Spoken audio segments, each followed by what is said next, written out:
What's up, everybody? Thank you for coming over to the Daily Fantasy Sports Show, which is called the DFS 5-Pack. I'm your host, Ryan Kostrowski. We're here to do tip of the day. If you haven't caught the tip of the day yet, it's real simple. Take 3, 4, 5, 6, 7 minutes. Just talk about some of the little nuances of DFS. There is a ton that goes into this game. I'm sure most of you guys know that since you probably play it almost every single day like I do. When you first start playing DFS, you kind of feel like, oh man, I know sports. This is going to be really easy. Then you play a few times and you found out that the competition is fierce. And there's a lot of people who really want to be good at this game, so it is tough. When I was out visiting Matt last weekend, he had one of his buddies, his fiance plays a lot of DFS, and she came over and she was talking about like her second day playing. She won like an MLB GPP, and you feel like this is going to be easy. And there is something to be said. She called it beginner's luck. Her words, not mine. Some people do get lucky early on, and then they think this game is easy, and then they give a lot of it back, or they get their butt kicked right away. It is a tough game, so there is a lot to learn, but let's talk about it today. Pardon me. For some reason, Google Hangout's working really weird lately. All right, here we go. Again, we are running a promotion right now. If we can get an extra 300 subscribers over the next week, we will do some free members-only videos for the public. If you haven't done it yet, subscribe to the channel. Thumbs up is always appreciated. And the next 2 people that signed up for Patreon, it's just a simple small dollar donation to help support the show. $2 minimum pledge. You get a 1 out of 8 chance to win a free month. You also get the members-only video free for that day. Also, guys, I do have a Packers, Bucks, and Brewers station I have started. The link is below. If you are a fan of the Wisconsin teams, go check it out. But let's move into today's tip, and let's talk about, I guess the best way to look at this is advice for up-and-coming DFS analysts. I've done this segment before a couple of different times, but I was talking to Taylor. If you guys watched the NASCAR video yesterday, when I was talking to him a couple of weeks ago about this, he had mentioned that he had tried to do kind of DFS analysis, and it was just really difficult to get it going. And it's going to be difficult. I'll be honest. I got a little lucky to get this one to kind of move forward simply from the aspect that it was still early on in DFS, and there wasn't 8 million people like me out there doing DFS analysis. So it was easier for it to catch on because people were seeking out more information, and there just wasn't as many people doing it. Now it's fierce. The competition is beyond fierce. There's a million people out there giving DFS analysis, and getting started right now, it won't be easy. It can be done, but to think it's going to be simple, especially if you don't have any kind of funding to support you, it's not going to be simple. If it was simple, everybody would do it, and it's not going to be. So the main thing that I can tell people is that nothing breeds success like activity. And I think about this because I was a salesperson for a long time prior to this. And there was a lot of people who thought that they could be a top salesperson without putting in the work. And what I mean by that is they thought they could close so well that they didn't have to be as active as some other people. I used to work with this guy named Jeremy. I used to be a farmer, grew up as a farmer. He had that farmer work ethic mentality. Was he the greatest closer? No. Was he the smoothest guy? No. But he was out there more than everybody else every single day. And that's why he was consistently, one of the top salespeople. You got to be active. And this means Twitter, Instagram, YouTube, Facebook. If you can do things on Snapchat, whatever you can think of to get your name out there, to get your logo out there, to get your opinion out there, to get your face out there, whatever it is, activity breeds success. I mean, that's really no different than everyday life. If you want to be the best at something, you have to stick with it. Somebody was joking around yesterday that I mentioned Giannis in the NASCAR video, trying to make a comparison. I'll do it again right here. Giannis Antetokounmpo didn't start playing basketball till much later in life. One reason he's really good, yeah, he's a physical freak. That's going to help. But the other thing is, if he loses or if he feels like he's the reason the team didn't win, like they'd say, he's like in the gym till 3 a.m. shooting and trying to work on his game. You don't think LeBron James, James Harden, Kobe Bryant, Michael Jordan, all these guys, it's the same exact way. They're the greatest at what they do because they work harder than everybody else. If you want to get your DFS analysis site up and running, you're going to have to work a lot harder than your friends, your family. For me, I had to do 2 jobs basically for about a year and a half before I did this on my own. And it was long nights, getting up early on the weekends, no fun. And that's going to be part of the blood, sweat, and tears that you're going to have to pour into it. It is far too competitive of an industry now for you just to think that you can go out, make a video, and all of a sudden that you're going to be popular. It's going to be tough. There's a million people that want to do this. Not as tough as like being a professional NBA player because let's face it, that's even greater competition, but you're going to have to put in a lot of work, and nothing will make you more successful than being active and constantly on social media all the time. It's really the only way to get it going, unless you have like some sort of backer that can pay for, constant advertising and things like that. And most of y'all won't have that. You just won't. So I didn't. Most people don't. It's difficult to get somebody to want to support you for $50,000, $100,000, something like that. Something else I would tell people is be creative. Now, the industry, it's still very, very new. I mean, the DF industry as a whole is less than 10 years old. So there aren't a ton of great, business models necessary that you can take after. I mean, obviously, you got like Roto Grinders, which is the big names. You have some other successful services out there, but there's definitely different ways to go about it. And with a lot of people trying to do the exact same thing, try to separate yourself by being creative and being different. Offer something nobody else offers. Take a different approach than somebody else does. Maybe something that will resonate and sit with other viewers, other listeners, other watchers, and things like that. Matt and I were talking about this for a while last week. Like, one of the reasons, we would love to have a site with all the same stuff that the big guys do. But at this point, I'm not really sure how we compete with them just by putting out the exact same thing. And that's why our product is a little bit different. It's just a way for us to be different. For people who get off of work at 5 p.m. Central and have to have lineups submitted by 6, it's a lot easier to read our couple paragraph article than it is to try to go through and read through all the projections, listen to the podcast and everything like that. So be creative. Remember, you can break the mold. This is not an industry that exactly what's going to work.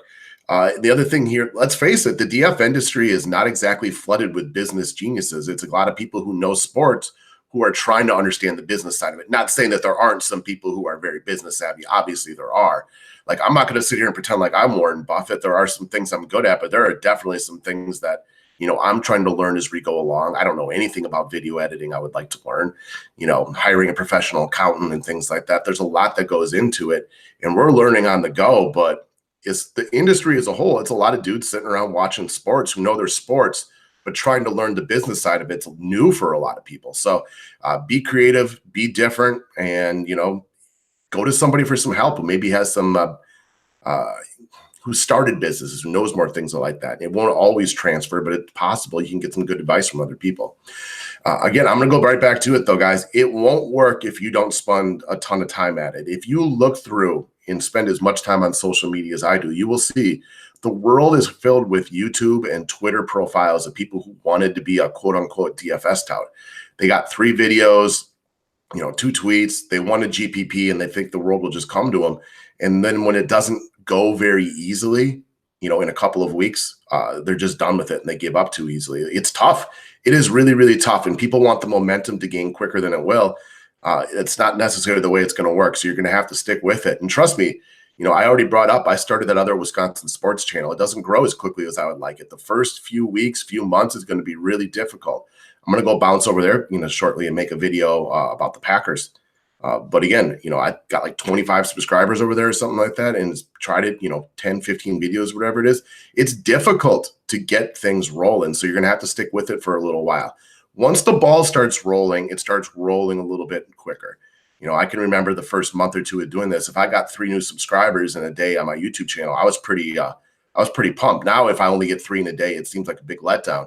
And during baseball season, that might be like what it is. But during the start of football and, basketball, you can get 50, 100, 200 new ones in a day. So again, it's going to be difficult. So you're going to have to pick yourself up and really, really work at it and get used to getting kicked in the teeth early on.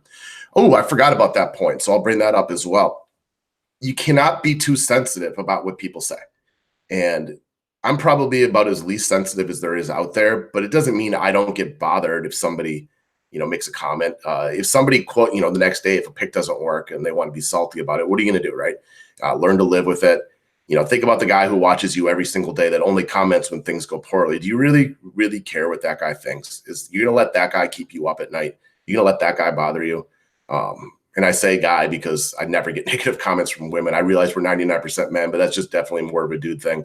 Don't let that guy ruin your day because it's going to happen. Now, I'll be honest. I've been pleasantly surprised with how little it happens. When I first started doing the YouTube videos, I definitely thought there'd be more hate, more vitriol, more negative comments, and they come, but they are not prevalent. They're very small. Yesterday, I think we had 3 thumbs down on the YouTube video and about 1,000 views. That means 1,000 people watched it and 3 people thought, oh, I'm going to give this a thumbs down. Are you going to let that bother you? You can't. You got to have super thick skin. because every day you're going to say something or do something that somebody else doesn't like. And I mean, really think about the people who thumbs down YouTube videos. Do you really, really care what they think? I mean, if they're going around, disliking things all over the internet, they're going to do that no matter what. You can't change that. It's not the end of the world. Just, brush it off your shoulders and move on. And I realize that's difficult for some people. And again, I'm about as least sensitive as they come. And it's still, there are days where it might bother me a little bit more than other days, but you're just going to have to learn to just, keep moving along. I would recommend personally just ignoring it more times than not. If I get somebody who only makes negative comments on the YouTube channel, I can just hide their comments so nobody has to read them. If you want to do that, or just ignore them. If you want to respond, obviously that's up to you, but I wouldn't spend my day responding to negative comments. It's just not worth your time. All right, guys, free promotions, discounts, stuff like that. You guys see us do that all the time. You need to have a hook every single day. Try to think of something that, it doesn't have to be free stuff every single day, but give that, give the people the hook, give them something to sign up for, give them a reason to pull the trigger that day. I'm sure there are a million people who have watched the station that have thought about buying a membership but just haven't. I understand that. If you do a lot of your own research, maybe you don't feel the need to spend $30 a month or, $200 annually or anything like that, but come up with different promotions, Twitter, Instagram, YouTube, anything you can think of where it could bring in new viewers. It helps people to buy in. Again, be creative. There's a million different things you can do out there to, be creative and, kind of like I said, again, separate yourself and give people something and a reason to do something. Just, go out there and think of some different stuff. Maybe not everybody else does. There's a couple of things I've done within the DFS world that I feel like I've watched people copy after I did it. I take that as the ultimate compliment. If you felt like what I did worked and you started doing it, not saying that like I'm, the guy who sets the bar in the DF industry. I'm clearly not. I know that. But there are a couple of things I've done that I've watched people try to take after. Again, that's awesome. I consider that, again, the ultimate compliment. So come up with different things. Some will work, some won't. If it doesn't work after a while, well, then it's time to move on. I used to have a boss back in the day when I did technology sales. Well, I didn't value his opinion on a lot of things. I liked what he would say. Try something new, track the results for a while. If after a month it's not working, it's time to move on or whatever it might be. All right, last up, guys, be yourself. And people buy from people they like. Anybody who's done any period of sales knows this. You have to be at least somewhat likable. So be yourself, because if you're not yourself, unless yourself is a giant douchebag, people will see right through it. Most people who play daily fantasy sports with any version of success are going to be at least of slightly above average intelligence. It's a game of numbers. You usually have to have money to play. There's not a lot of dummies out there who are going to be real successful playing DFS. So smart people can see through your bullshit. If you're not yourself, they're not going to want to be around you. Again, there is a ton of people out there giving DFS advice out there, a ton. Every day I see new ones I've never heard of before. Again, like the big names, they're still, the Roto Grinders, Fantasy Labs, everything like that. But there's a million people out there. And if you're not yourself, people don't want to buy from you. Again, a lot of people can give picks. I've had people comment on YouTube videos. I had a better score than that. Maybe I should be giving advice.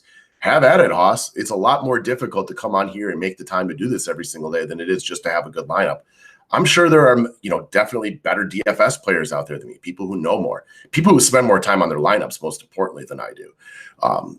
Doesn't mean that they're going to go out there and do the work and try to help you. So be yourself. People will see through you if you're not. You need to be a little bit likable, because at the end of the day, you're going to have some bad days. And if you're kind of unlikable and you're not yourself, people will give up on you quicker than if they feel like, Ryan or Matt just had a rough day yesterday.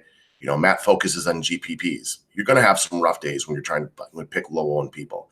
I've had plenty of bad days myself, but if you're at least honest with your customers, you're upfront and forthright. My boy DFS Patriot, he always posts about that when he posts his lineups. Hey, it's been a terrible week. We've lost 4 days in a row. This is my record on the year, but this week has been terrible. Full transparency is the easiest way to go, because if you're out there constantly lying on your picks, and then breaking up the one guy you got right, but 3 of them you got were dead wrong. People know that. I mean, they're not going to fall for that over and over again. That's one of the larger complaints that I've had about some of the big sites out there. People tell me, at least because I don't really follow them very closely, but like they give out 5 picks and then the 4 of them suck, but then they spend the whole next day bragging about how good the one guy they picked was. Last night, my picks were, they were okay. I liked LaMarcus Aldridge, who was the pick of the night. I didn't tout him very hard. I did write him up as somebody I like, but I didn't push him into my main core or anything like that. It wouldn't make a lot of sense for me today to sit around here on YouTube and just talk about how much I like LaMarcus Aldridge when I only played him on a 2 out of 6 lineups. I obviously didn't like him enough to go full exposure on him, so I can't really brag about that. I was with the field on that one, about 1/3 ownership. So be yourself, be honest, be fully transparent, be upfront. There are enough people out there tracking what you do, or at least keeping some, in their head mental tally. So if you don't get it right and you're always talking up the things you do right but never admit what you do wrong, people will realize that. I was all in on James Harden last night. He wasn't terrible as far as how he played, but he was terrible from a scoring perspective. He never came in the fourth quarter. We knew the Pelicans were bad, but you hope that they could keep the game relevant. I was dead wrong. I was full in on Harden. I was wrong. You have to be able to admit things like that, not just to your customers, but to yourself, because it's going to happen every single day. Nobody wins at this game every single day. Everybody gets picks wrong almost every single day. Nothing you can do but just try harder the next day, do your best every single day to help your customers win. All right, guys, I have rambled on long enough. I like doing this piece every couple of months, though, and I know there aren't a lot of people out there talking about this, and while there's plenty of other DFS analysts out there you can get advice from as well, I don't know how many of them are really talking about it on a, at least semi-common basis, and I think it's good information to get out there, because unless you're really willing to have your personal life suffer, possibly your, it can be rough on your kids, your family. If you're a young guy, it's going to be rough on your personal life. So unless you're willing to struggle like that, like any other industry, it's going to be difficult to get up and running unless you really, really, really want to dedicate yourself and put a ton of work in it, get kicked in the teeth a bunch, and kind of move on from there. All right, guys, thank you very much for watching. We'll bring out our regular scheduled DFS advice a little bit later. Have yourself a wonderful Monday or whatever day of the week you end up watching this, and we'll see you soon.